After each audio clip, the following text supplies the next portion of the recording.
There we go. Hello, everyone. Welcome to the Content Creation Mastery Workshop. I'm going to start with some fundamentals of content creation and how to create it for your specific audience. And later we get into the practical bits, and at the end there will be time for Q&A. You should have received the email with the workbook as well. If not, don't worry, I will also resend it to you so you can also do the exercises in your own time, and we can have a one-to-one follow-up call, and I can help you out with all the exercises as well. So let me share my screen now. Okay. Just minimize this. Okay.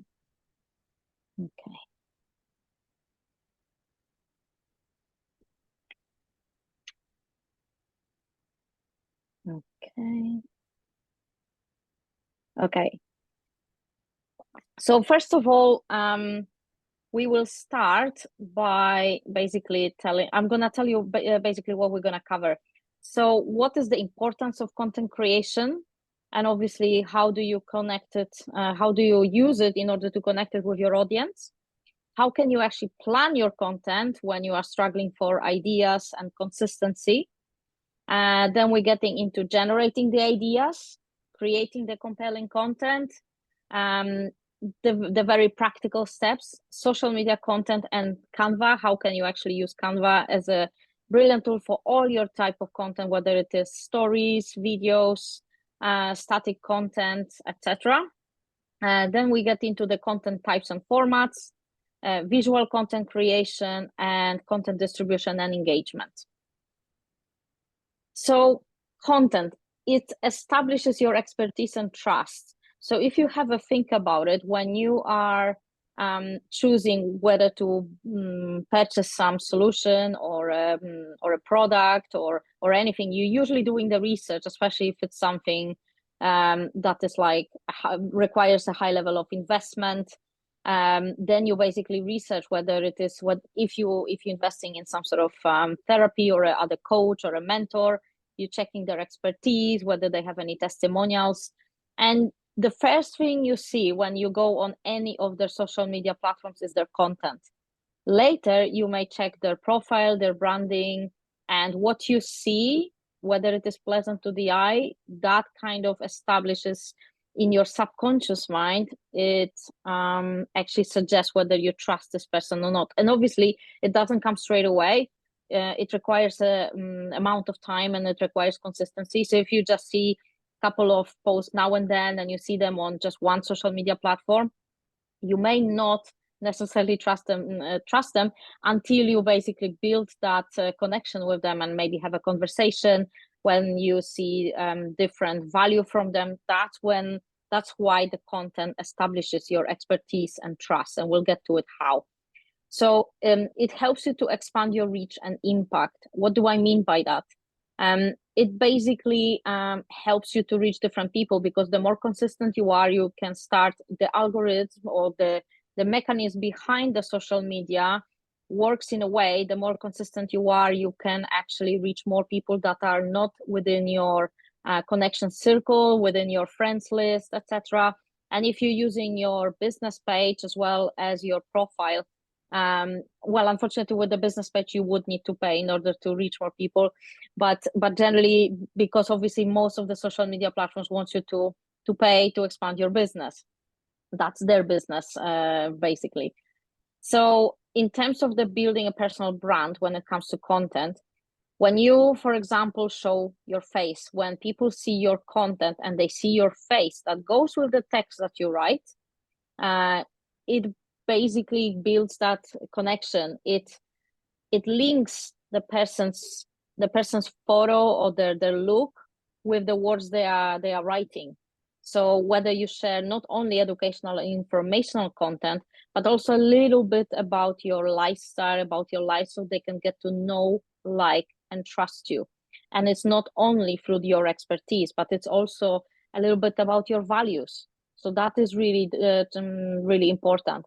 And when it comes to branding the content, using, apart from your face, using consistently some sort of hint of your persistent color, your branding colors, maybe a touch of your logo on every post, or majority of your posts also helps to build your brand.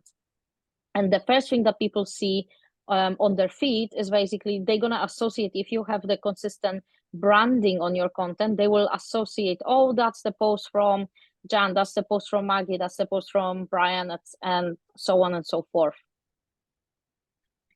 So connecting with your audience and how important it is when it comes to content creation. When you create content, whether it is a video or a text content, and also the graphic, it is important to connect with your audience. And when you create, let's say, if I would be creating a content for kids or for girls, for example, very girly girls, for example, which is a little bit a cliche, but I would probably use some sort of pink colors or pastel colors, very delicate, maybe something very feminine, maybe a little bit of gold, or subtle sort of graphics.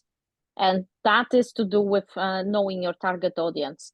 So when you research your target audience, ideally you would like to create some sort of questionnaires. You would like to speak to your target audience to discover who is your ideal client, what sort of language they use, what words do they use, what sort of problems do they have, and what solution are they looking for. Because even if you know how to solve their problem and how to present the solution for them, you need to use their words in order to connect with them. It's like building the rapport. So that is really crucial when you create written content, and also when you saying anything on the videos. So that's how it would also impact your content. And there is an exercise in your workbook, so you can do it in your own time.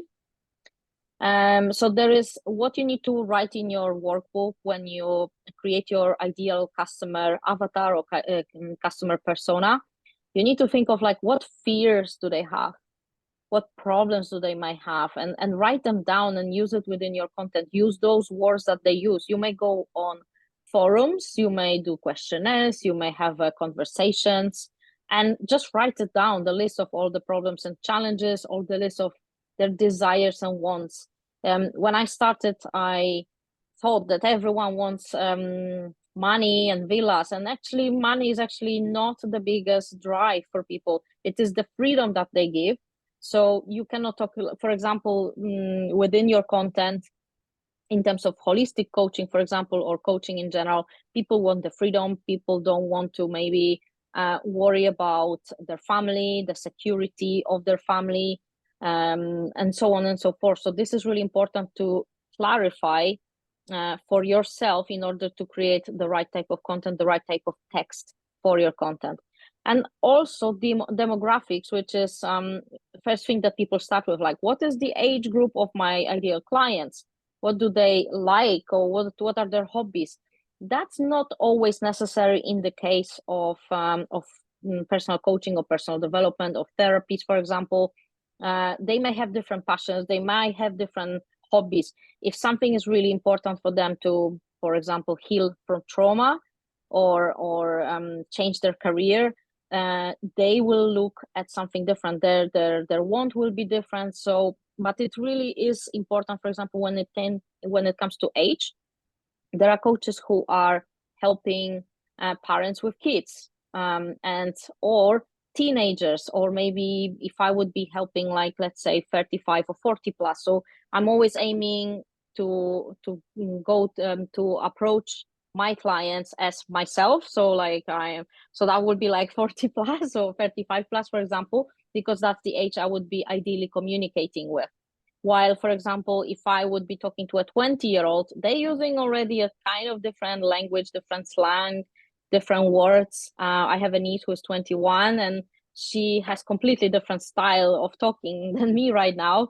So that's why I would be aiming to use the language that I can communicate, and I can connect with the people that I understand, and I know how to use their language as well. Generating content ideas. Well, there are different techniques for brainstorming content ideas, and one thing it would be to know your market, know your competitors, see what they are posting, what resonates with you. if you were your ideal client, what sort of content will attract you? So that would be, and write down those different ideas, whether it is an image, whether you can even save it and kind of reuse it, not like for like, exactly word for word, but at least use the idea and create something similar. And have a look how much engagement those posts are getting as well, like how many comments, how many likes, different style of reactions, and see what works for people. But also you can, we can obviously use these days the brilliant ChatGPT, which I will show you a glimpse of it later when time allows. But a good idea is also to go to forums, to again speak to people what resonates with them, but ideally do your desktop research. So actually research what works for you, what ads works for you, what people are saying in different groups on different pages of your competitors. That will give you a good indication of it. So tapping into trending topics, such as like you should be following some of your industry, whether it is competitors or whether it is like some sort of certified bodies. What are the news that they talking about? Sometimes if you are presenting something of wellness, maybe there is like a World Wellness Day or something of about herbs, etc. So it depends on your industry. You should be knowing your industry news, and that could also influence the content that you are producing. So how do you do content planning, which I will show you exactly how I do it exactly in Canva, and then later using another free tool, which is absolutely fantastic for planning, which I'm using with my clients, which is called Trello. So how do you create a content calendar, and importance of consistency?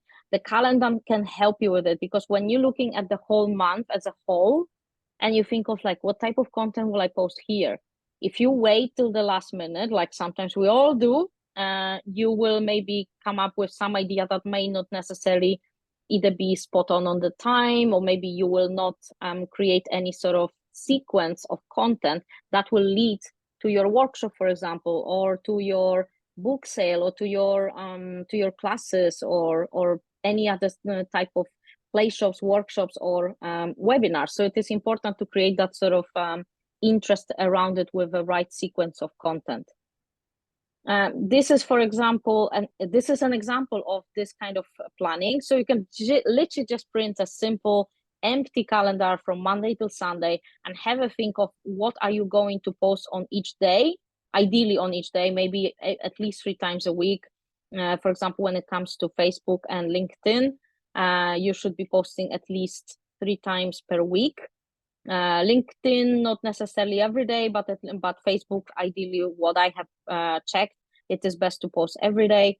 If you want to, or if there is a need for it to post twice a day, try to separate the post as much as possible, because they're not going to compete for getting the engagement and getting the comments. So for example, what I usually follow is some sort of like like Monday, when people are looking forward to a new week, maybe some motivation or lifestyle or inspiration, some quotes. But always remember to brand yourself, and maybe ideally put even a photo of yourself, as much as it's not within your comfort zone.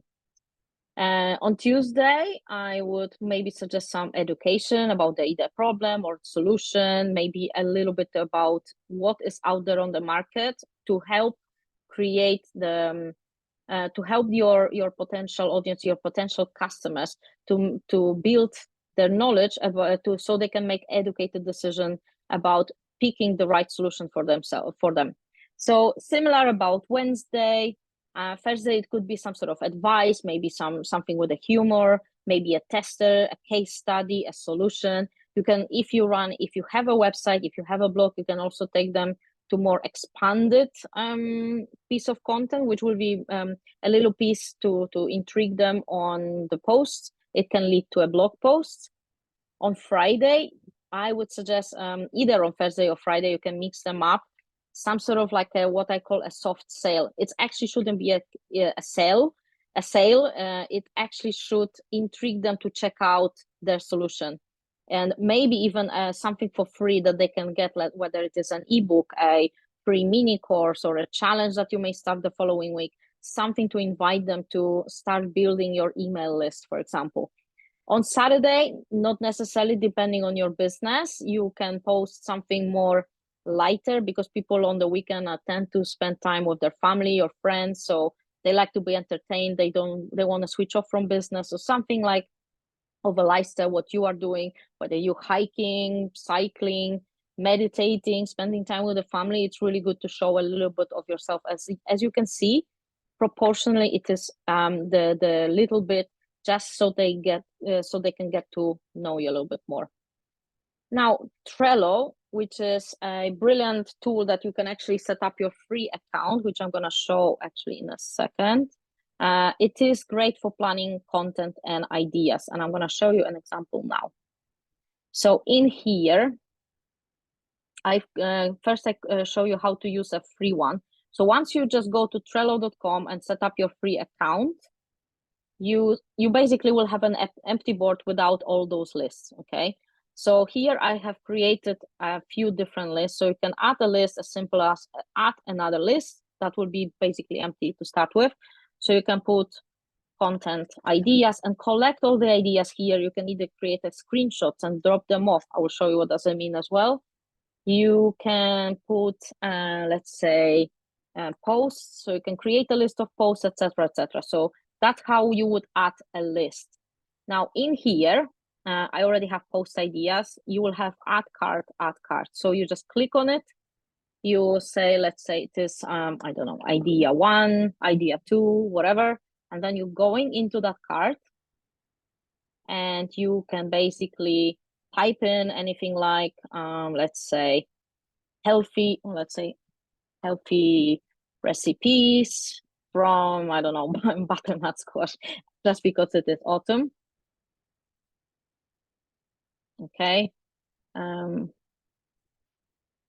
And you can also drop off. So let's say I have a content for my client right now, but if I just grab any graphic that I want to go with that content, all I do is just grabbing it and dropping it here. So grab and drop, okay, like that. Okay, and that will be shown on the thumbnail, and you can save it. You can put extra text to it. You can add extra ideas or even the whole text to it. Just gonna delete it from here now. You can delete it, you can add it, add a comment to it. So if you want to, if you're working with someone, you're collaborating, you can actually comment on that particular idea.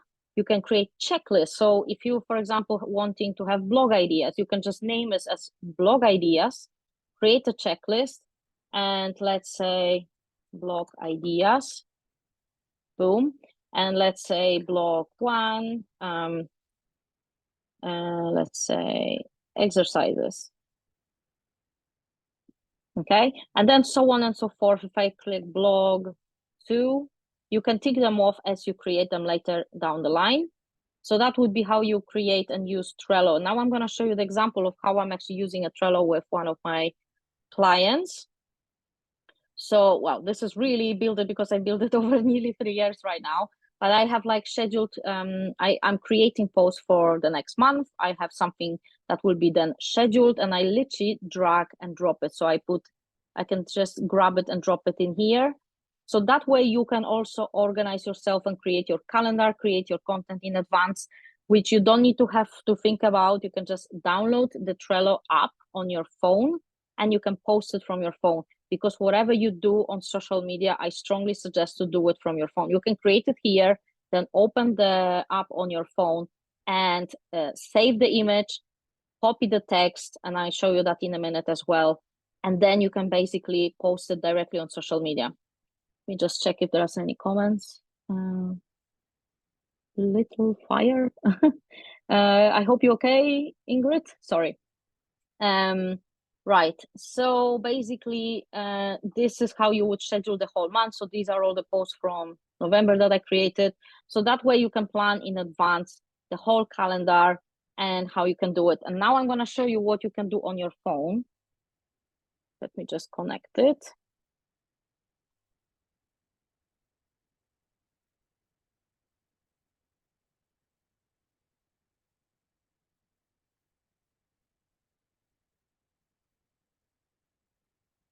Okay, now you should see my phone. So on my phone, I have a Trello up in here. Okay, and I'm going to go to that. Well, this is one of the posts, for example. So I can just click on the graphics and click the arrow at the bottom left. I can save the image, so that will save it to my gallery. And then at the bottom here is the description that I put. So I can just go into it, it opens it up and edits it. And when I hold the finger on top of the content or even double tap it, it will give me the selection tool. Obviously, I'm not gonna do post content right now, but basically what you do is just dragging that, click copy, and then basically you go to the social media, whichever you want to post. Then I have, it automatically obviously goes to the gallery. I'm picking the graphic and I'm pasting the text, and that's how easy it is. Obviously for clients, or when you want to schedule for the whole month, there are other tools that you can use in order to schedule for the whole month, which will save you a tons of time, but that's one of the ways. So let's just get back to my presentation. Okay. Okay, so that's how you would use Trello for planning the content ideas. Creating compelling content. So first of all, that people will see, they usually don't like to read a whole bunch of text. So you really need to get attention-grabbing headlines. But what does grab your attention? As previously with the content ideas, you may pick some ideas from your competitors, from what people are saying, maybe starting with a question, maybe something provocative. So don't try to please everyone, and actually speak up your mind and say what you think, say what you believe, because that will resonate with your ideal clients, because you don't want to work with someone who doesn't have the same value. So don't worry too much about, not so much offending, because you don't need to be rude, but you can actually express your opinion, basically. So this is super important. Write value providing content. So apart from the what you know about certain piece of the solution or problem that you are solving, so in terms of like let's pick an admin, like how to be more how do you stop procrastination, or what do you know about certain essential oil, or what do you know about I don't know, social media stories, for example. So depending on your industry, on the problem or solution that you're providing, this would be crucial in order to provide a value, so people can understand what you can teach them or what you can help them with. Incorporating storytelling. Well, this is the oldest advice that people give on social media and what works really well. We hardly ever remember when someone gives us advice, especially that we don't really like to take advice, but we really remembering the stories that people tell us. I'm sure you have read some inspiring stories of people that you know, when they say, like, when they overcome a challenge, when they struggle and they succeeded.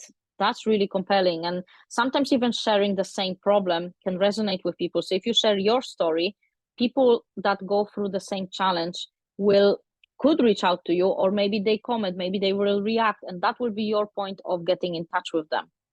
Then the importance of enhancing content with images and graphics. Let's be honest, I practically don't read ever any content unless it's a very short quote, but still with some sort of colorful background if it's just the text, especially a book text that is not spreaded.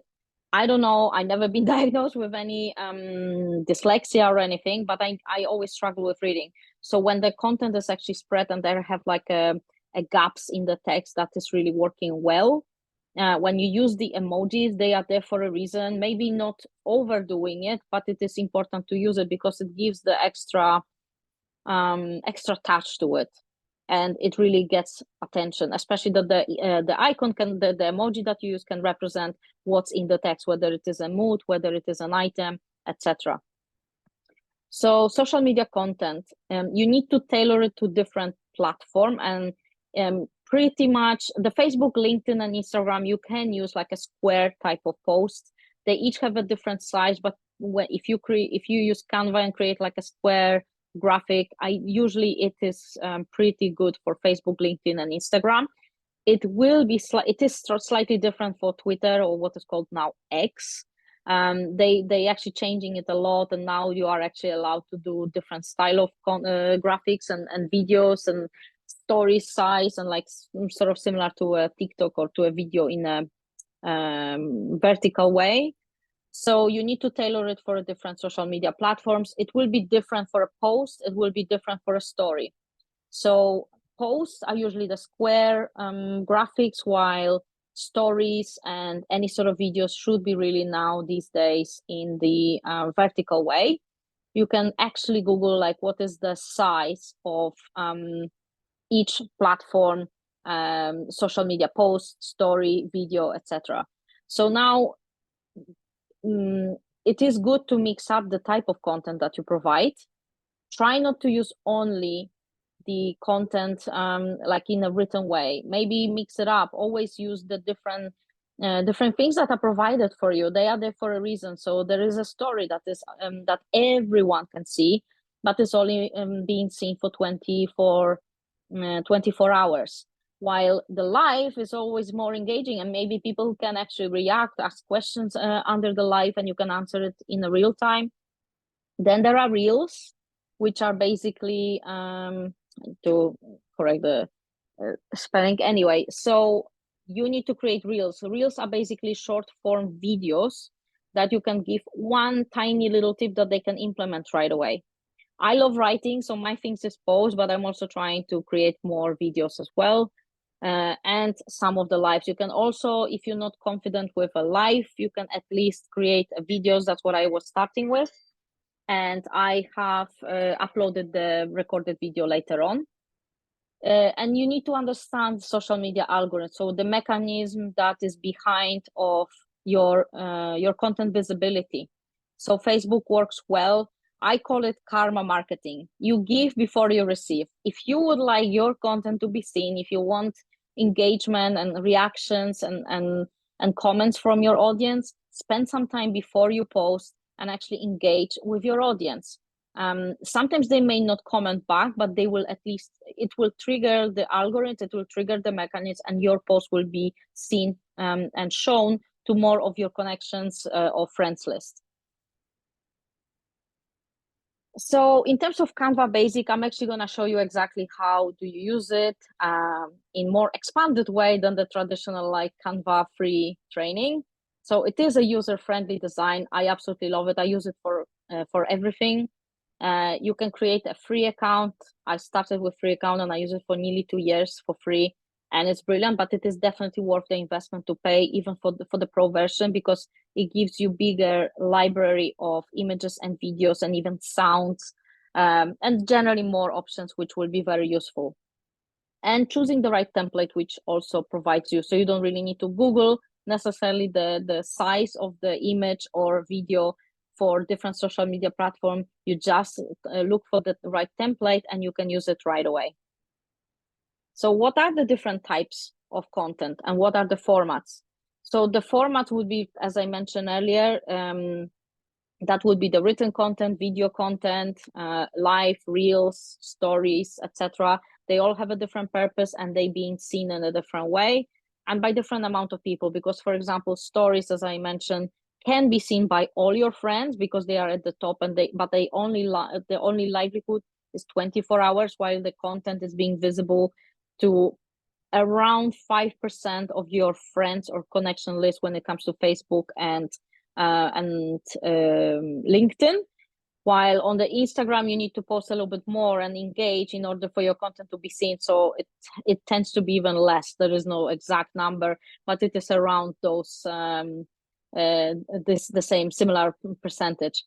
Understanding purpose of each format really dictates as well, like how people will engage with you. I don't know about yourself, but I like learning from videos, and I really don't like reading a long form content, long emails. So make sure that you know your audience, what do they like and what do they consume on a daily basis, and you need to test it out.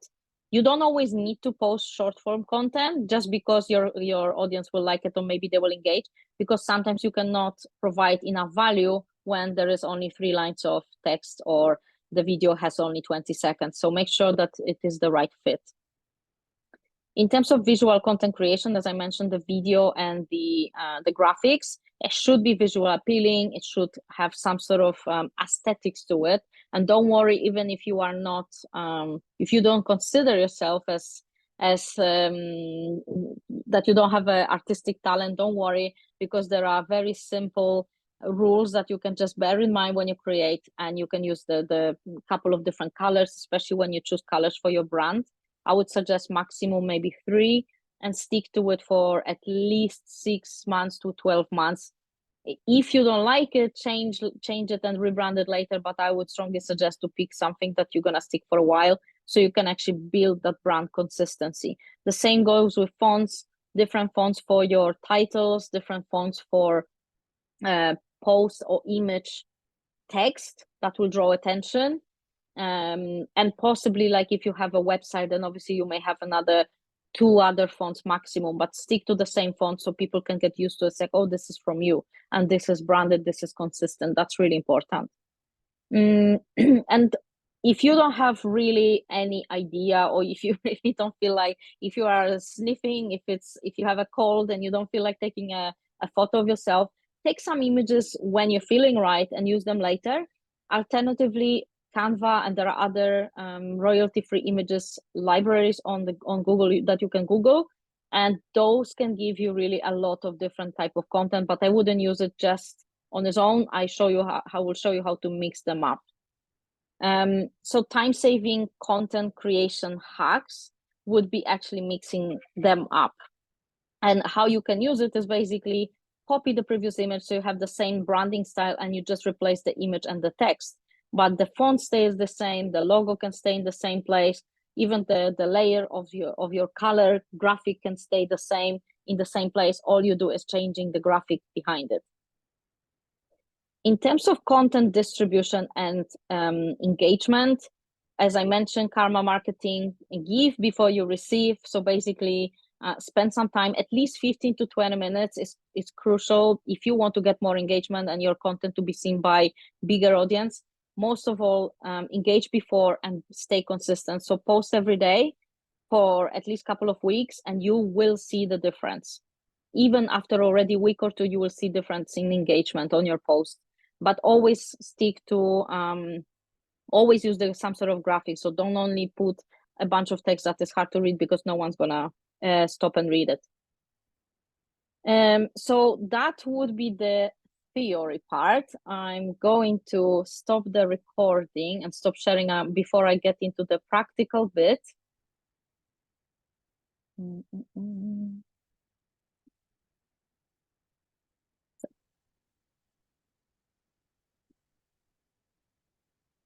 let me just minimize this.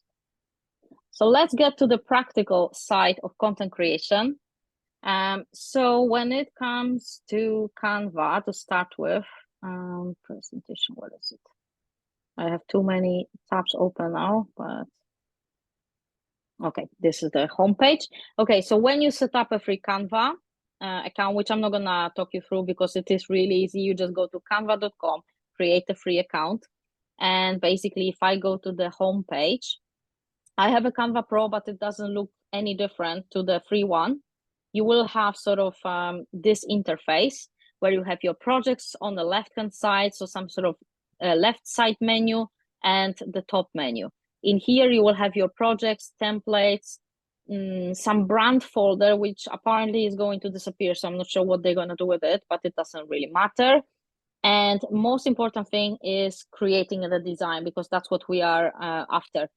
And you can create absolutely everything from posters, business cards, logos, leaflets, presentations, even video recordings, any sort of guides, even your book cover, 3D representation of your book, etc. So the way to start, and you can create videos, reels, you can have a whiteboard. So basically you can collaborate with other people on the ideas using some sort of like a mind map tool, which is basically talking and discussing on a whiteboard, same as if you would be in the class and drawing lines from different elements. But let's get to the basics. So on the right top corner, you have this create a design. The most common design would be obviously what I do is Facebook post or a LinkedIn post or an Instagram post. So what you do is literally type in what you want to create. So it is Facebook, and then it already gives you some ideas. So you can create an ad, which you can actually see it, what is the size of it in pixels. You can create Facebook cover. They're not exactly correct because they sometimes cutting it. So you really need to know how to position the images on the Facebook cover, but that I will get into later when I will talk about branding. Then you have event cover, fundraiser, but they are very similar. But generally what I use is Facebook post, which is square. You can use the long one, the same as for TikTok size. However, those are being cut. So they are not always shown correctly in terms of like people need to scroll in order to see it depending on their device. So I tend to use square because it is much more time saving because I can actually post the same picture on 3 different platforms. It also could work on Twitter these days as well. So if I just click this is 1080 by 1080 pixels, which you don't need to remember. But if you just want to know, and you can check it on Google, all it is basically when you create the right format, the right size, you are making sure that the image won't be too heavy. So it will actually not be, when I say heavy, when you save a file, it has some sort of number of that it takes space on your computer, right? So it's like in megabytes or kilobytes, etc. So you make sure that it will be not too big and not too small for Facebook or for social media platform, and it won't be pixelated. So that's why it is important to choose the right format, because sometimes people upload too big pictures and they're being cut or they're being pixelated. So it is really important that the pictures are of good quality. So I have an empty canvas right now, and I can basically create multiple of the blank pages, but let me start with one. And let's pick the recent Thanksgiving. If I would be creating a post for Thanksgiving for my business, I can pick a template. So depending, like, as you can see, there are plenty of templates in here. This is really clear and it is easy to read. I'm not selling anything, so I can just delete that. I select the element by clicking on it. As you can see, there are lots of different dots, and there are also like tiny little pieces that can stretch an image. So if I grab a dot and do this, that keeps the ratio of the element in the same way. If I grab the one that is on a horizontal, it's like a tiny little dash line. If I do this, it's stretching it with changing the ratio. So that you can obviously use for whenever you create different things on the graphic. I don't need, because I don't want to sell anything. So shop now is going, but you can basically use you can do whatever you want with it. So you have all the elements and you can amend anything you like. So I actually don't use templates. So I'm going to delete that. I just selected also. Okay, so basically what I'm dragging and dropping the arrow around it in order to select all the elements, and then I click either delete or backspace in Mac to delete it all. Then I go to, so this is the main interface. The top doesn't really interest you unless you want to copy the design to your back office, or whether you want to download it or create a PDF, etc. What interests you to design anything in here is this menu on the left.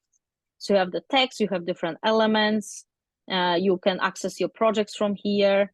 What's really cool, like if you have your own photos, which I always strongly suggest to use your photos in nature, you can upload it by clicking the upload files, and basically you can access wherever your images are. So if I have on desktop, I have like photos, for example, so I can access the photos and I can select all the photos and they will upload in here. The other way is if you open them separately in different, not from Canva, and if you open anything here, you can also just grab it and drop it in here. That will also work. You can also record yourself, so you have all the access to images, videos, and audios. So you can have absolutely everything in here. So let's say I want to create something with Thanksgiving. So first I'm going to drop something onto the empty canvas. So let's say I pick an image, and then I'm going to, okay, let's see, photos. Okay, you can also create a mini animation, which I'm going to show you later. And here I will type in Thanksgiving. So that will be without text. So it's not that whole template where you have all the design ready, which you don't, if you don't feel artistic, you can use the template, but I like to always play around with it. So let's see, I love fairy lights. So let's just pick this one, for example. And you can see as I move the image around, you have those guidelines, those pinky lines. So when I hover over the image in the middle, it tells me that it is centered vertically. And if I do it the other way around in horizontal way, and if I see the cross, that means that it is actually in the center vertically and horizontally. And it's actually the same distance from all the other edges. But what I want is just drag and drop it. Okay. Then I'm stretching it using either the dots or the tiny dash. Let's do like this. Okay, I don't like when the image is cut, but I won't avoid it because the image is not square. So if I double tap on it, you can actually move it around. So you have the rest of the image. So you can pick which part of the image you want. Click on the outside and click the image again if you want to rotate it, for example. So I can do it, for example, this way, or I can do it even this way. And then if I don't want those empty corners, all I do is just dragging it. Okay, and then I'm gonna position it again.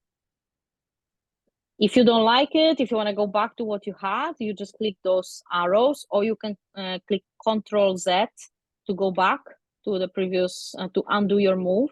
But you can also use these arrows. On the Mac, it is Command-Z, so I'm just gonna put Command-Z or these arrows, boom, and I'm gonna leave it as it is. Now what you have, when you click any element, you get extra options. So you can edit the photo, which is brilliant, especially in the Pro version. You can flip it, so I show you how it works. So flip it is actually quite easy, because when you flip it, for example, if you took a picture and it doesn't look right, or it's left to right or right to left, or if you want to have a different position, that's what you can do. You can flip vertical. You can edit the photo, which gives you all sorts of options. One of the best options is actually background remover. That is unfortunately only in the Pro version. But what I mean by background remover, first of all, I'm going to grab the image behind. So I'm going to send this one.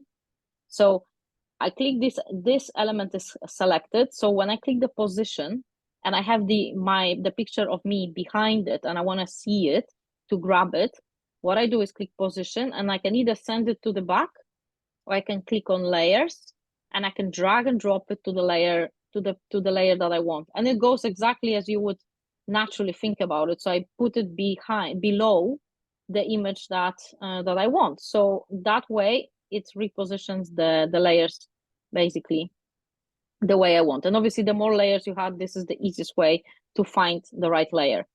Now, if I have selected this one, to know whether you select it, you will see basically those dots. And now when I edit this photo, I will click background remover, for example.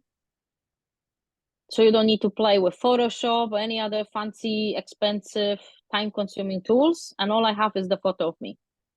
And this is a little bit cut on the hand, but that's okay. I can actually enlarge it and I can put it here. That's okay. Obviously, different photos can suit different images behind. So now if I want to, for example, put a text. So I go to the text. I have different, so you can either pick a template that you like. Let's see, this one, or I can just put any box of text. This is already picking my brand kit, so the fonts that I selected. But let's say that I'm using this one, and it doesn't matter because I can still change absolutely everything about it. So let's say I'm gonna make it smaller. I'm gonna make myself smaller as well. And this, I don't like that this is black and this is grouped, because I can see there is two different styles of text. So what I need to do is actually ungroup it. And then I will have two separate elements and they have a different color. So you can see in here, there is a text color. So the similar items that you would see on Microsoft Word or OpenOffice in terms of any text editor. So the font style, the font size, color, the bold text, italics, etc., and alignment. If you want to add a list or like a bullet points, etc., spacing of the text. So if I put this, well, I need actually 2 lines of text in that for this to show you, which I'm gonna do in a minute. So if I want to make this text different color, all I do is this text color. And let's say I want to make it, and obviously the color theory comes later, like how to pick the right color. You will get that with practice by observing what works, what's pleasant for the eye. So let's say maybe I will try this one. It's a little bit too dark. The white will be too obvious. Let's see if I can do maybe yellow. That could work.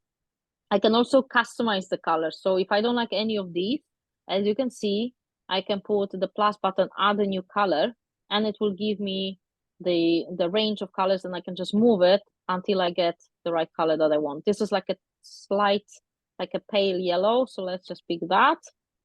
And let's say I want to do this white. So I'll pick the color and white. Now this shadow doesn't appear. It's you can barely see it. So what I need to do is change the shadow. Now where is it? So if I just unclick everything and I will just select the element again, I go to the elements, the effects, and you can do different things with that text. So you can see you don't need any shadow. You can put the shadow, which will actually position it to the right, but you can do the different offset. I don't know if you can see it, like there is a shadow that is changing how big it is. Then you can do a lift, which is not shadow, but it's literally like a tiny little, it's still a shadow, but it's like a spread and even around the whole letters, which is really great. And you can change the intensity of it, which automatically pops out, which I really like. Let's keep that one, and maybe I will change the shadow of this one. So if I click on the other element, that menu is still on. So I'm gonna change the color of it to, let's say, black or brown or something like that. So let's just pick, okay, orange. And if I go to more colors, I can just drag it, and like as you can see, it goes like brown. Okay, and I don't want the direction to be to the left, so I can change the direction of the shadow in here. So you can do a lot of different things with transparency, blur, so it doesn't need to be very sharp. I can make it stronger. I can change the direction a little bit, so you can see automatically what's happening with it. Just play around it. You cannot break it. So this is really good. A different effect, which I sometimes use, especially if it's like Christmas and you want a kind of neon-y style of writing, what really looks good on the graphic is the neon, which gives you this effect as well, especially if you want to like idea, and that could be like a great for that effect. What else it is? Well, eco. Well, I'm not gonna go through it because you can actually play around with it in your own time. But yeah, let's keep the lift. Now, what else can you do? Well, I'm missing a logo, what I mentioned in the previous part of the video. Logo and my colors of my branding. So what I'm gonna do, let me just check if there's any comments. Okay. So basically, I'm going to do what you can do a lot is with elements. So I'm gonna click on elements. And now, first of all, I want to add, my colors are blue and white and black. So what I can do is, like you can see, when you click elements, you can have arrows. You can have a graphic arrows or photo arrows. If I click on photos, there will be like photo arrows, graphical arrows, which sometimes you can also change the color of most of them. So if you need to point something on your graphic, that is really useful. You can also put even a video on your graphic as well, like a mini video of this, let's say. Okay, and what I can do as well is, like when I edit the video, I can also, if you have the pro version, you can actually remove the background of it, which makes your graphic even more interesting. So that way you can have a graphic that has like something animated on it. Anyway, but this, oh, let me just select that thing. Okay, right. So what I want to do is put like a tinted color, so to reflect my brand. So what I want to do, and this is something that you can find by try and error, but I'm just gonna tell you, which is called gradient. When I click gradient, and then I go to graphics, well, you can see that there are videos of gradients. In photos, you will have the photo. What I love is graphics. And now there are some magical stuff in here because you can create very cool effects. So when you just click and you find the right one, you can stretch this one as much as you want, but you cannot change the color because there is no option for it. So not all the elements will allow you to change it, but you can see that you can actually add a blue color, blue gradient, and again I can position it different, so I can put it behind me. So position, I can either arrange backwards or to the back, so it's completely behind that other graphic, forward. But to see where it exactly is, if I click layers, I will see that it is on top of the pumpkin, sort of the first graphic that I picked, but I'm on top of it, so the photo of me, and so is the text, so it doesn't obscure the graphic as well. Now let's go back to, okay. So now I'm going to choose a different gradient. Okay, so going back to graphics again, and this is something that I use a lot in content creation. So this is the most popular gradient that I'm using because you can change two colors of it. So if I click on it, you can see that those are giving me two colors options. So if I pick this, and let's say that I'm gonna make it black, and this one I'm going to make it blue. So you can see the tint that on the graphics on the gradient that is changing. And if I just enlarge it, you can even enlarge it even more. And on one side, you will see this kind of like there are two arrows that are presented, and you can rotate that image as well. So if I rotate it, and obviously I want to cover all the image, I'm just gonna enlarge it. Okay. And if it's like, obviously, if you move it here, you can see that it is darker, then it is a little bit lighter, depending how big, which part of that gradient you're gonna use. And then again, position, and I want me to be on top of my photo. So I'm just gonna drag it on the layers behind, boom. And this is already in terms of my style or my brand colors. This might not fit necessarily to the style of the graphic that I want because it's meant to be like Thanksgiving. So I'm thinking like yellows and oranges. However, it is my graphic style. So the next thing I want to do is put my logo. So I'll go to my uploads. I could keep looking, but I have like hundreds of different graphics. So what I'm actually going to do is I have my folder already, so you can prepare that before. And I'm going to the folder with my business, Digital Business Garage, and I'm going to designs. Or actually, I think it's in the no, it is in the designs. Okay, so if I scroll down on the designs of my brand, I have my logo in here, but these are like 35 different images. Let's see, there should be a logo as well. Okay, I'm not gonna look for it. So what I can do is if I click on it, it will give me all the images from that project, whereas there's like 35 different images.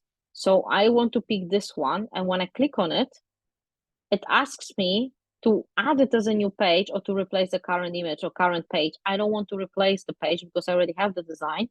So what I do is I add it as a new page, and then this is separately, okay? So what I do, I drag, you can obviously do it with different style of images. When I drag over all the elements, I can group it, okay? And if you want to undo it, obviously you just click ungroup. Then I do Command C or Control C if you're on a Windows laptop. I go back to this image and I click Command V, or you can also right click with your mouse and then paste it. So you can see Command V or Control V, paste. And now that is too big, obviously, but if I again use the tiny dots and I make it smaller, I'm adding a touch of my branding to pretty much all my images. And this sometimes if you cannot grab it with your mouse, especially if you're doing it on your phone, because there is also a Canva app that you can download on your phone. You're just using that cross in order to grab it or rotate it. But usually you can pretty much do it. I suggested to do it on a laptop and then just download it using Canva app. So that way my image is branded with my colors. It has a logo. It has maybe not, obviously this is not appropriate text, but if I would be designing an image, I would put maybe happy, and let's put, okay, here, and then, now this is obviously spreading, so I need to enlarge it. And I want to have it underneath the whole text. And now this is too big. So what I do is select it again and just make it smaller and to fit underneath. And that way you can have a really well designed, and you can see the guidelines. So it is all aligned with the top word. And that way you can obviously be very creative depending on the text, whether you want to maybe put a quote. There are different styles that I will show you examples in a minute.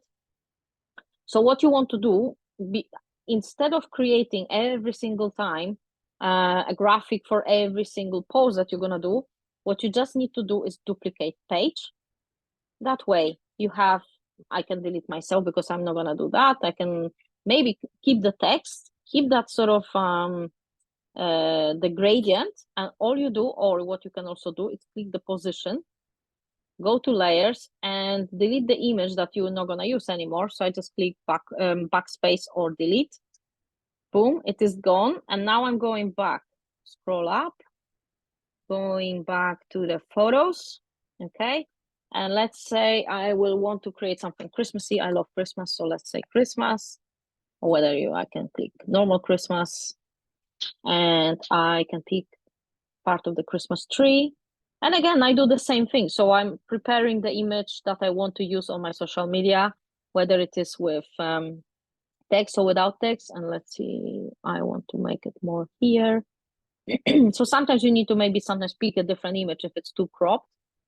Position, layers, and then drag and drop it to where you want it. Okay.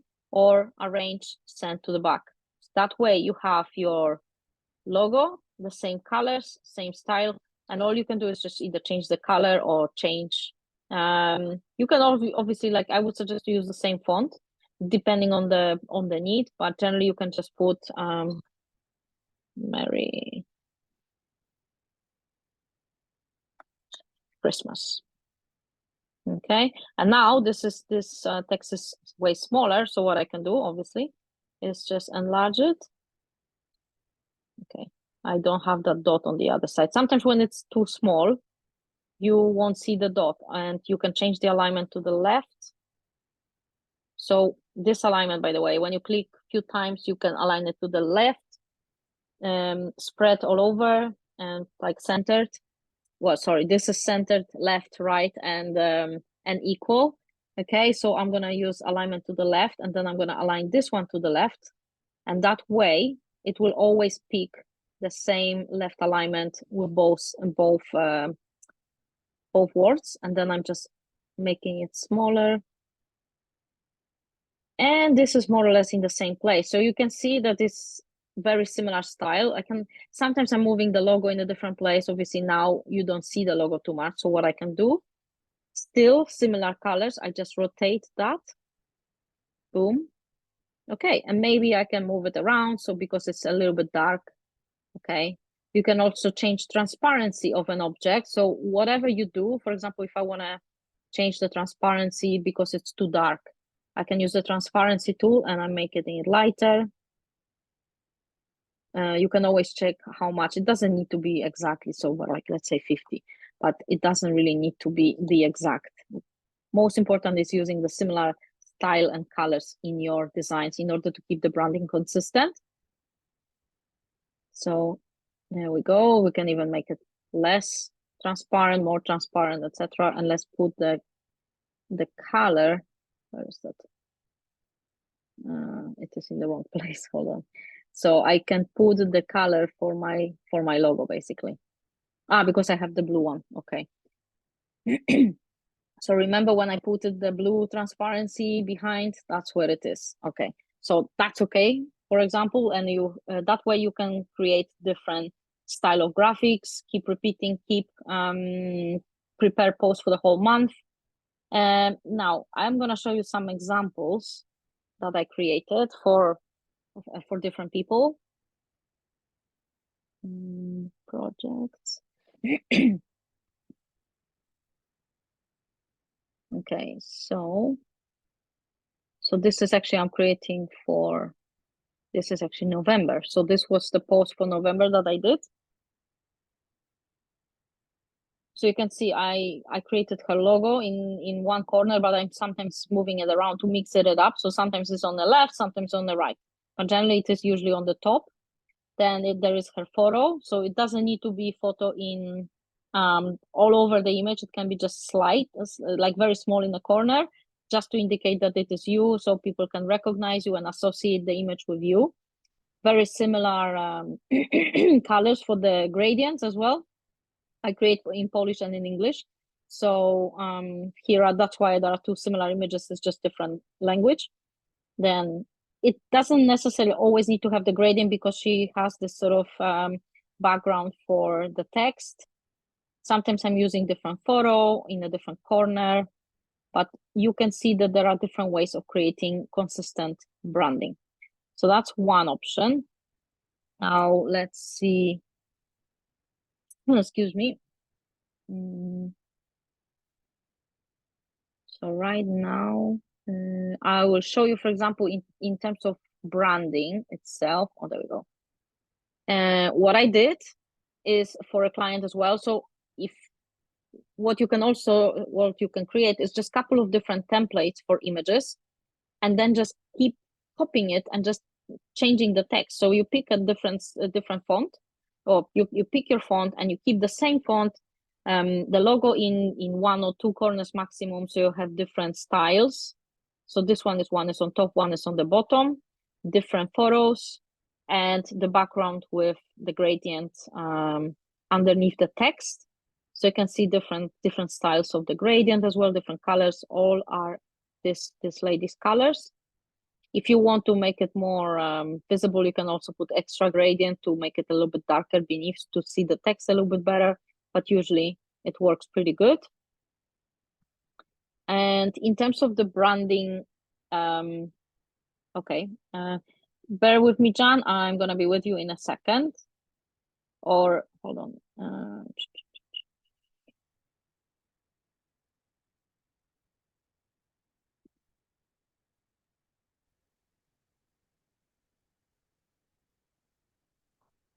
Okay, so when I was using Canva for creating different branding, so for example, every social media, whether you have your profile background, whether you have your page banner on a business page, LinkedIn, Facebook, Twitter, I tend to create, whether you use it or not, what I strongly always suggest is secure your business name. If you're going with your own name as your business name, that's also fine. You should also secure it. Let's say you don't use Twitter, just secure your name, create your account even if you don't use it. Even if you post it like once in a blue moon, at least it exists. But never put all the eggs in one basket. So if you are actually creating your branding and your content, at least post to minimum 2 platforms so people can find you in different place. So if I just see someone that is advertising, like let's say a high level coaching, and they only have one social media account, if for whatever reason their account is shut down, I won't find them. Well, unless I have their email. But I like to always check whether they serious, or for me it is whether serious business or not, because if you observe big brands, big businesses, and serious coaches, they exist on more than on one social media platform. So that is really important. And when I use Canva also for branding, so I have the consistent branding. So as you can see here is event image. I can enlarge it in a second. Then there is a Facebook profile, different styles, so whether it's darker or lighter. Then I have a newsletter banner, Facebook profile. Where is it more? the post, obviously. So it's the whole range of social media banners. I have a Zoom banner. I created a Zoom banner, the YouTube thumbnail, Twitter banner or X banner. I don't know why they call it X, but let's keep it because everyone knows Twitter. So let's say Twitter, Facebook page or Facebook or business page, as some people call it. Some people also call it their profiles as their page. Let's call it a profile because it's always a confusion, because there is a profile and you need a profile in order to create your business page, and both are important, but they both work different ways. So it is important to have actually both, because you won't be able to create advertising without the business page, but business page you reach less people unless you pay money. So it is good to actually post on both, even if you have a separate Facebook or LinkedIn, well, LinkedIn not necessarily, but Facebook profile is good to, you can also have two profiles. If you're sharing family photos only with your family, you can actually create a group and show it only to your family. But I use Facebook profile for business because it has a bigger reach without spending money on the ads. So LinkedIn page cover, LinkedIn profile, YouTube banner, so on and so forth. So everything is created with the same style of graphic. All I do is just amend the size of the graphic and position the elements so they can fit and they can work on the page. And as I said, every social media platform has a different size of the banner, and you need to bear in mind when you're creating one, whether it is cut on the mobile phone. So my priority is for me to create that it is nothing on the image is cut on the mobile, because that's where majority of people are watching and checking their social media. It is actually mobile. Even videos, people are actually, you think videos as the biggest source of the content and that gets more engagement. It's actually watched without the sound, and there are a lot of studies saying that more than 80% of people watch videos without sound. So it is, for example, important to put subtitles on your videos. It's not possible necessarily with the live videos, but if you have a recorded videos on YouTube or Facebook, always make sure to add subtitles. There are tools that can allow you to create the subtitles automatically. YouTube also offers that. Sometimes you need to amend them a little bit because they're not always right, but generally it is good to have the subtitles so people can actually read it without the sound. Right, so this is the banners, and I will be sending you something over the email where you will see that you can actually get the whole social media banner templates bundle together with the training how to amend them. That will help you to create your own branding. And obviously you will have the consultation opportunity to have the consultation with me, so you can amend them with me. If you want to play around and you're not sure about something, you can ask me a question on the 1-hour consultation. Right, so in terms of the graphic itself, let me just go and show you what I mean. This is the branded style. So for example, you can get this kind of style of template. So you just replace the logo, you replace the image, but you have a couple of different templates prepared for you. Obviously, they may not fit your business right now, but with this training and the training how to amend them, it will make absolute sense. There are different styles. We can create even more for coaches. This is, for example, LinkedIn page banner. And what do I mean by page? So when you go to LinkedIn profile, the image visible is actually the whole thing, which is kind of wider. While when you go on the LinkedIn page, so the business page, what is visible is when you can see those brackets, this tiny, tiny little image, which is much narrower than the profile image, than the profile banner. And that is important because you don't want your logo to be, for example, here, because it's going to be cut. So sometimes a lot of people are maybe putting everything to right hand side, because what happens is when you go to LinkedIn, Facebook, Twitter, majority of your profile photos are actually in the bottom left corner, and they hiding part of the banner. So that's why it is important to kind of focus on the right hand side and making sure that the image or the text is not cut. So these are a couple of different templates. And now in terms of creating content ideas and using the AI, Well, let's get to ChatGPT. So you can create a free account. You don't need to pay for anything. So I'm just going to create it from scratch. What you're going to see, sometimes you may try it a few times. So you just go to chat.openai.com. And that's what you're going to see. So you're not going to have anything on the left-hand side. You can create different chats and prompts that can help you generate the content. And what that does for you, it's basically you teaching a robot to answer the question for you the best in their abilities. But the more information you provide them with, the better the answer you're gonna get. So that way, and everything you create in one chat, so like basically I created a new chat, I can create multiple chats. All the conversation is remembered in that chat, so you don't need to re-input the information. So after creating and after starting out, let's say I want to create content for essential oil business, right? Or an admin or a virtual assistant content. So let's say you need to first of all teach this robot what sort of style you want the content to be created. First of all, we're creating the text. So what I usually do is basically program it. So I will say, you are an expert in, let's pick essential oils to start with because I love essential oils. And wellness and belief in holistic health approach. I want you to write, let's say, three posts that are maximum of 120 words long, and they will be targeting my ideal client, who is a person who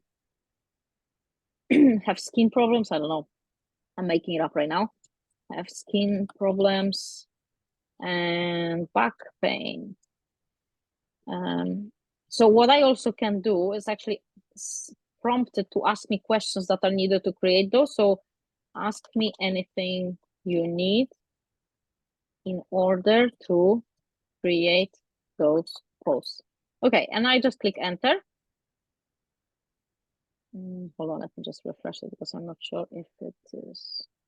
I'm using it in a few different chats in a few different windows. Okay, started from the beginning, no problem. So I'm pasting because I copied that prompt. So I just recreated, enter, and let's see what it will tell me. Skin soothness elixir. So you can automatically see, it didn't actually ask me any questions. Sometimes it depending what answers you are looking for, whether it's a blog or whether it is like some content for a landing page, for a website, it can actually ask you separate questions if you want. But I gave required maybe enough details for the chat GPT to create those posts. Those are actually relatively short. And I can tell you straight away from experience that these are not 120, it doesn't work perfectly, but it gives you an idea. And let's say skin soothing elixir. It starts with a question, so that is the intriguing hook. Embrace the power of essential oils for radiant skin. Our carefully curated blends rich in tea tree, blah, blah, blah, blah, blah. Embrace nature's remedy for a radiant, blemish-free complexion.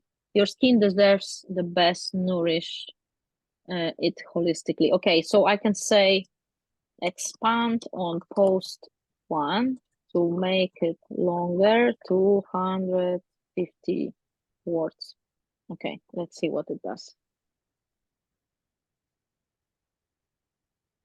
Okay, so you can automatically see that it is enlarging on the topic. That way, obviously, if don't take it for granted, always read it, because like it's not perfect. The information that it provides is only up to 20, it is provided with the information up to 2021 currently. I believe the paid version is a little bit more up to date, which I don't have, so I didn't test it. I cannot tell you. However, this will automatically give you a post and even a couple of different hashtags which you can use.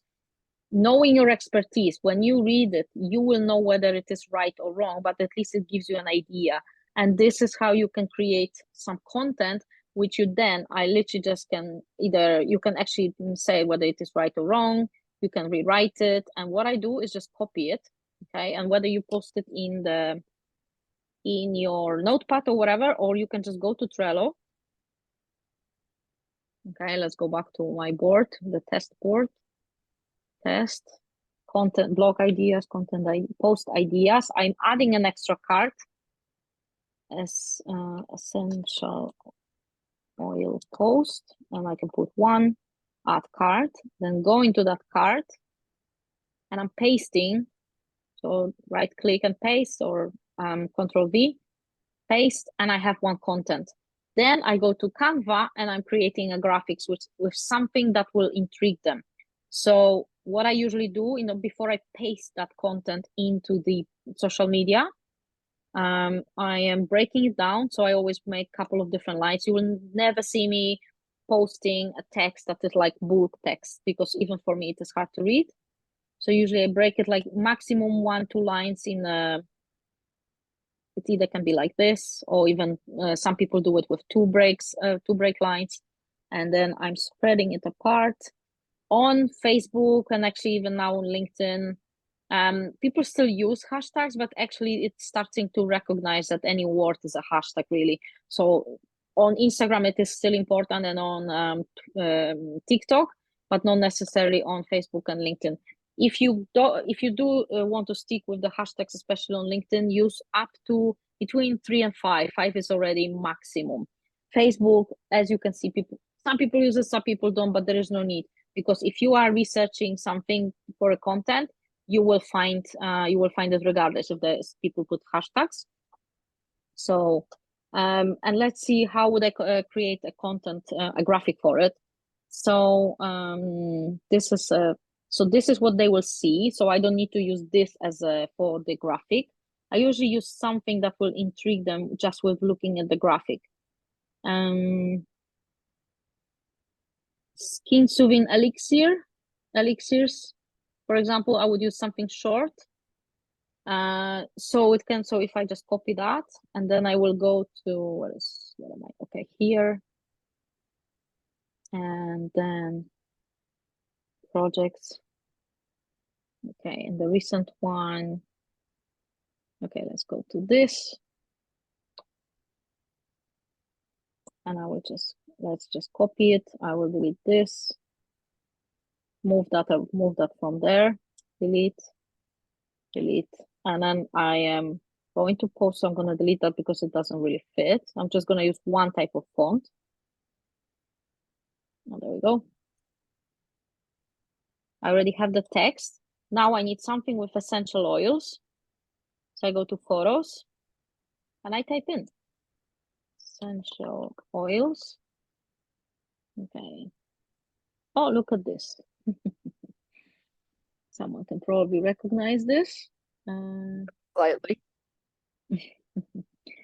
So basically I'm enlarging that. Okay, and I can use this position. I will arrange it to the back so I don't need to go to layers. My logo is currently not visible. And I will just go back to the Trello. Come on. I'm too fast. Okay. Sooth skin elixirs. Okay, so I think it is here. There we go. So I highlight the text, paste it. Okay, now I can do something else with the text and obviously change the, let's see, obviously this is right now not visible, so I will take care of that in a minute. Let's see, this one maybe. You can obviously make it bigger as well, but don't overpower the image with the text. This is a little bit less visible. I tend to use something really bold, something very simple, either this kind of fonts or yeah, something that is super easy to read. Okay, let's put this, and then let's just pick our gradient.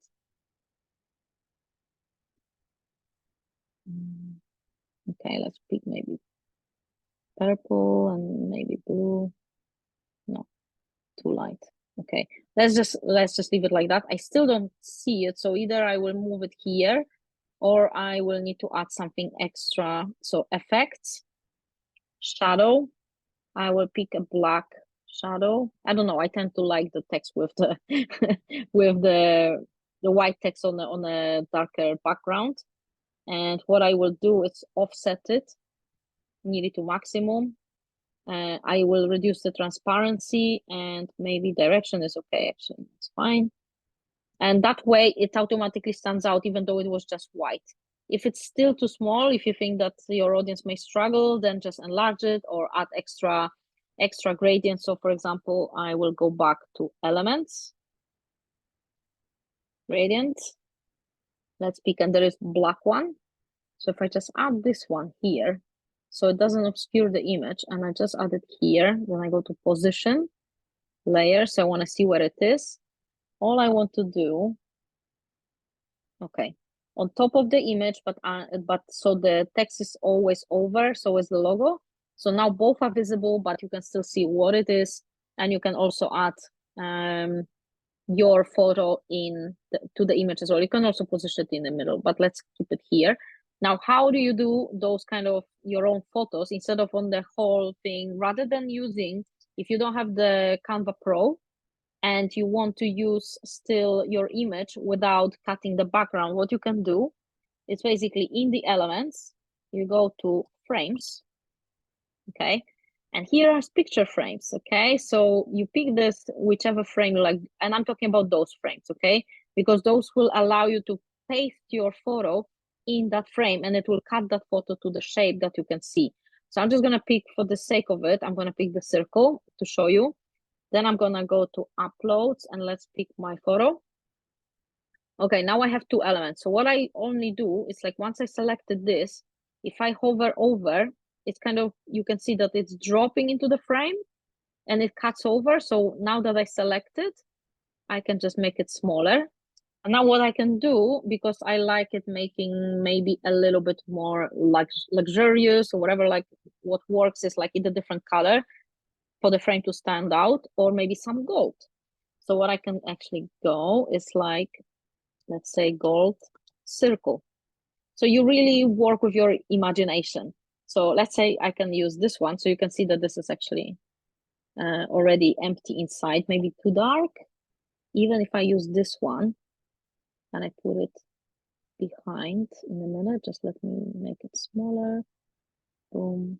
Okay, and now position behind that image.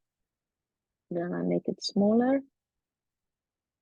Okay, and now you can see that it is behind, it's like a gold frame, which adds, you can be as creative as you like, depending on your brand, on your style, what you like, what fits to your brand, etc. But even there can be black frames, there can be some sort of sparkle of gold. So you can be this is elements is where you look for any type of element. So let's say gold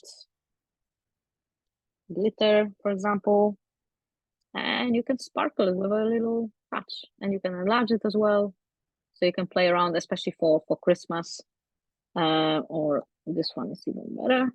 So I can add something like this to it.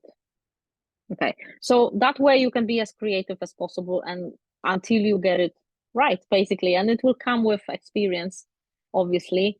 So, and one more thing that I'm gonna show you quickly before we get into the Q&A, so you can see like how you do that. I'm just gonna get back to the project. Now, create a design, and whether you designing, let's say, for a Facebook story, for an Instagram story, Instagram reel, TikTok, you can create it directly from your phone. But if you're not feeling comfortable yet, because I still strongly suggest to experience with it, to play around with it, you can create all the videos in Canva. So if I put TikTok, TikTok, okay, profile picture, story, video. So I'm creating the video. Okay, this is super important because even if I create it for TikTok, you can reuse it for all different social media platforms. You can upload it to Facebook as a reel, as a story, in Instagram as a reel and story, and in TikTok, and also even on LinkedIn. So right now, as you can see, this has like the play button. So if I create a couple of different images in here, go back here, and now let's say what I do, because I don't want to have you can create it with static images. So you just look for the images in the photos elements, or you can just go to videos. And let's say, first of all, I will want to capture audience attention. So I will say women suffering with, let's say, headache. Okay, let's see what I can find. Okay, this is pretty good. Or you can have without maybe any. Okay, let's pick this one. I put it here. Obviously, the same rules apply. You can also put your logo. You can also put your colors, your gradient on top of it. But let's say just this for now. Now, when I drop this off, these numbers means how long is that clip, that video. And in here, it says 16.9. And I don't want my videos to be longer than 30 seconds, for example, for Reels, because they're going to be cut on the story on both Instagram. I think Instagram is now also up to a minute, but on Facebook stories up to 30 seconds. So what I do is like when I hover over with my mouse on the right-hand side, I can clip it and you can see how many seconds it will be. If you observe any video, any film, any advertising, the most engaging videos are those that when the scene is changing every few seconds, and I would say even every 2-3 seconds. You may think that this is not very long, but believe me, it is actually long enough for your mind or anyone who's watching it to register. So I put this one, and let's say I'm just going to create something simple. So essential oils on head, for example. Let's see if anything comes up. Okay. Well, sometimes you can obviously put it on your wrist, for example, but let's say, okay, maybe not on your head. Let's say this one, and I will put it here. And you can also put the text. You can put the text on the app itself. So let's say I will enlarge it. Okay, so boom. This is 9 seconds. Again, I'm gonna make it shorter to maybe 2.5. And last one, happy person. So problem, solution, and result. Okay. So actually, I think maybe even it is the same actress actually that they use. Well, anyway, it is similar, but you can be as creative as possible. Enlarge it, happy face, 8 seconds. I'm making it to 3. Okay.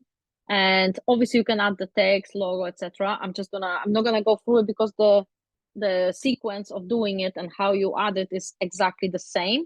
So once you have this, all you do, you can actually play it and check it out. You can also add an audio, which is really good as well, but you can also add an audio on TikTok, and that is actually recommended, whether it is Instagram, because they sometimes may not accept, even though this is royalty-free music that it is allowed to use from Canva. TikTok and Instagram may not allow it, and sometimes they may either block your video or kind of remove the whole sound. So with those two platforms, just download as it is without the music and just add the music within the platform. But if you want to, for example, for Facebook, you can actually click on the audio, and let's say you will create something relaxing music. Relaxing. You can press the button. I don't know, you probably won't hear it now, but generally this is how you would do the preview. Check it out whether it fits. I'm not gonna find the perfect one because I can spend hours on this to create the perfect one. Oh, hold on, I put it. So in order to place it from the beginning, you actually need to drag your arrow where the music is gonna be positioned. Then click the music and it is added to the length of your video. And now with any graphics, any project, whether you're doing presentation, like I showed you on the first part, I created all the presentation in Canva. And this button, you will click basically what format do you want. and whether you want to download it, whether you want to play it. So in terms of presentation, you will have the button to present it. And in here, you just click download. In terms of the post, you will just choose PNG or JPEG format in order to have the static graphic. In this case, I want to have the MP4 video, and I just click download. Actually, one more thing. Okay, so when I click share and download, apart from the file type, quality, this is 1080 HD for streaming. So you don't need to actually remember that, because if you drag this for social media, this is good quality size. So then you download for social media. Well, this is obviously longer because it's HD format. So it's like literally like it can be good for bigger screens if someone plays on the TV, which you don't really need because you only want it for the social media. So let me just download this.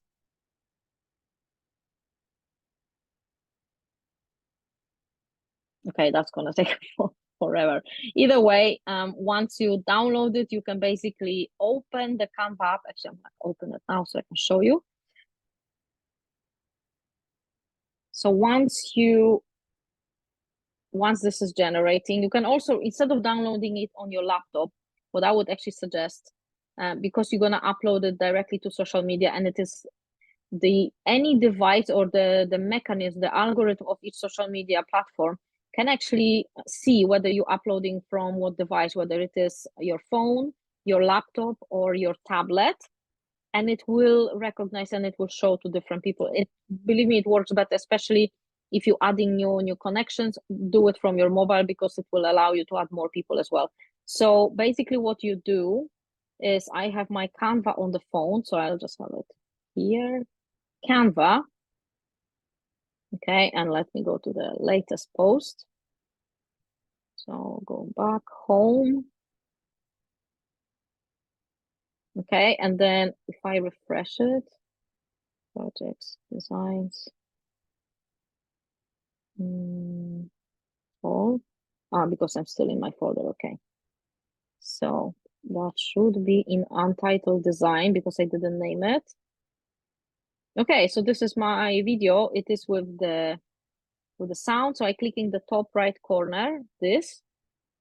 Okay, download MP4, and again, I'm gonna reduce that to social media, all pages, download. That should be relatively quick with 8 seconds. Okay, now save video. This is on the iPhone, but it will be very similar on Android phones as well. Save video. So I don't know why Canva saves it twice. It doesn't matter. So it is in my gallery. So now what I do is basically going on Facebook or TikTok. Actually, let's go to TikTok.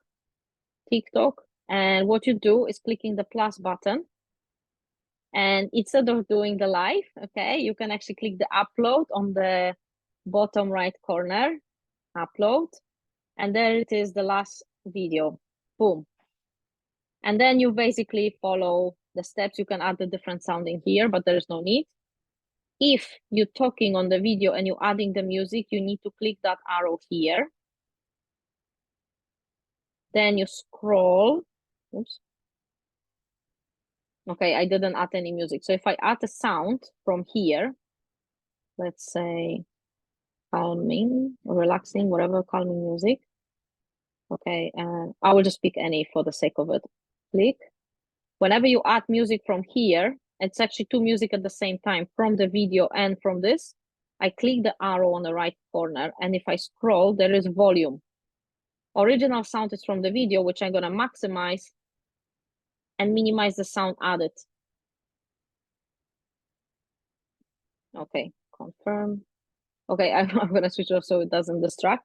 So that way you can add the video directly from your phone without playing around between the laptop and the phone. So that is in a nutshell creating content, whether it is video, whether it is images, your brand, all the minimalistic rules that you need to know of, and you can always use the design templates, add the text, add the logo, and remember to be consistent in content creation.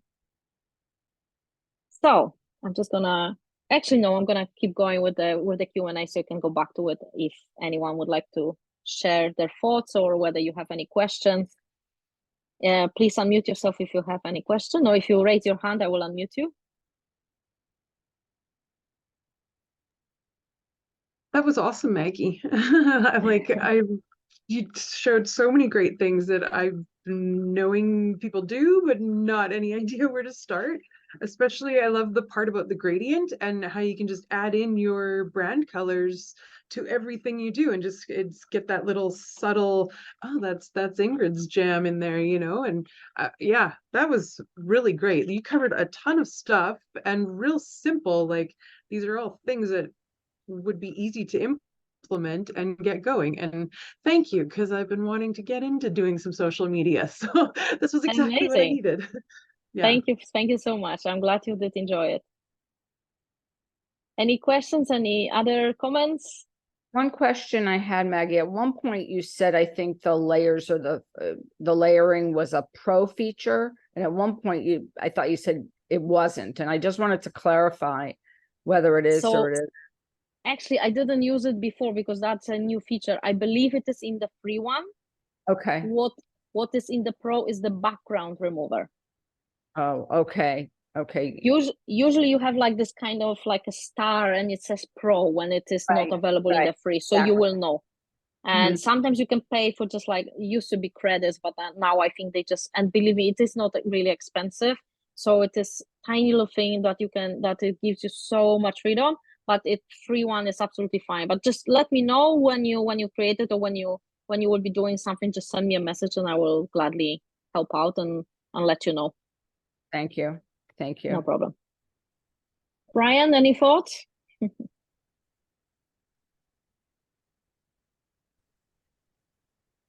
I think you try. It's everything we could possibly even think about. Oh, I could go on for hours, but like, I bet you could. Like, it's just in a nutshell, not to overwhelm, but yeah. Any other questions, guys? Do you want me to go over anything else? Maybe you have something specific, how to do something, then I can show you. Or would you prefer to play around and we can get it covered on a one-to-one if you like? What do you like to do if somebody has other platforms where they can do that social media engagement? Like what do you mean? Well, you gave a specific pathway for delivering and content creation. Yeah. But what if people were already doing other ways, but they wanted to learn some of the principles you were sharing? How, would you be able to support them with that? Well, it depends, because there are so many tools and it is impossible to know all the tools. And I'm starting with, I never force people to use a particular tool. Is what I'm using, and obviously the principles are very similar. So for a video creation, there is also CapCut Pro or CapCut that is also free, but it doesn't remove the watermark if you're using it free. And these are great for videos in order to add different text. That I could also do a tutorial on that one, for example, because that's really useful, and a lot of people are using it for TikTok. It can add actually subtitles, which is very useful. In terms of, well, I use also different types of apps on the phone to alter my own photos or alter my own videos. I sometimes do use filters, especially for ladies who doesn't like to do makeup sometimes. There are also filters for that, for whether images or for the videos. But I mainly use, like, sometimes I did used to use Lightroom, but that's not free, and that's as just photo edit. It can be kind of pricey, especially when someone wants to cut down on the minimum cost of running a business, which is at least some simple email marketing, some sort of funnel tool, unless it's all in one. What else would I use? I do use a thing that I used to learn how to do videos, and it is called KineMaster. I'm gonna show you that quickly. So this is what I did as social, what's it called? Media for advertising. It was a college course, and that's what we used to use, but they now increase the prices, which is a little bit crazy. Well, it's still relatively cheap, don't take me wrong, but on business owners who do not focus on the videos, they won't probably spend too much time on using this tool, because you can spend like 1-2 hours on just one video, but it is very useful. So I'm going to show you how it looks like. So this is the old one that I'm paying, like it is around $25 for a whole year. So it's not too expensive, but I'm not sure if it's still available. I got it when it was for that price, and then they came up with a new version, which is like 70, 80 per year, which is still not bad. But I can also use the iMovie for more advanced video creation, especially if it's like without me sharing the screen. I would probably record it with my phone on the tripod, or actually a DSLR camera to record it in a high quality.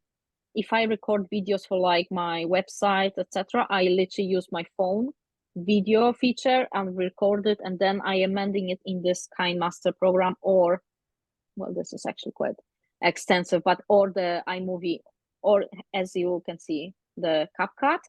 And if I don't remember the text, a lot of people don't, sometimes, especially if the text is long, I use teleprompter. This is like 20 something per year as well. And this can give you create your video text, and you can read it. But the way it is, I'm going to show you this one because this is super useful. So I can put the scripts are at the bottom here. And I can put all my scripts in here. And then when I just click on the script, it asks me to record. And when I record, the way I'm looking, because it is at the top, I'm looking at the phone camera. And if I rotate it, I'm actually again looking at the video script where the phone camera is. So I will, when I read it, I will still look at the camera. So, and that is really important when creating videos, when you want to engage with people. So I'm just gonna get out of it because What was that called again, Maggie? So, here down on the screen, it is called teleprompter.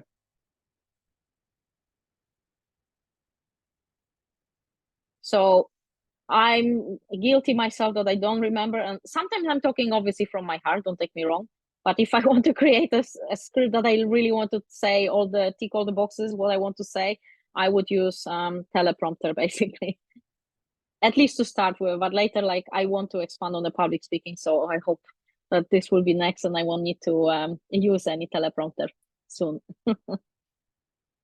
Any other questions, guys? If not, we will just wrap up. Thanks for sharing your time. Thank you, Brian. Thanks for coming, guys. I really appreciate it. So I would gladly receive any either constructive feedback or a testimonial would be nice as well, because I'm obviously trying to grow. And I will send all the, let me just maybe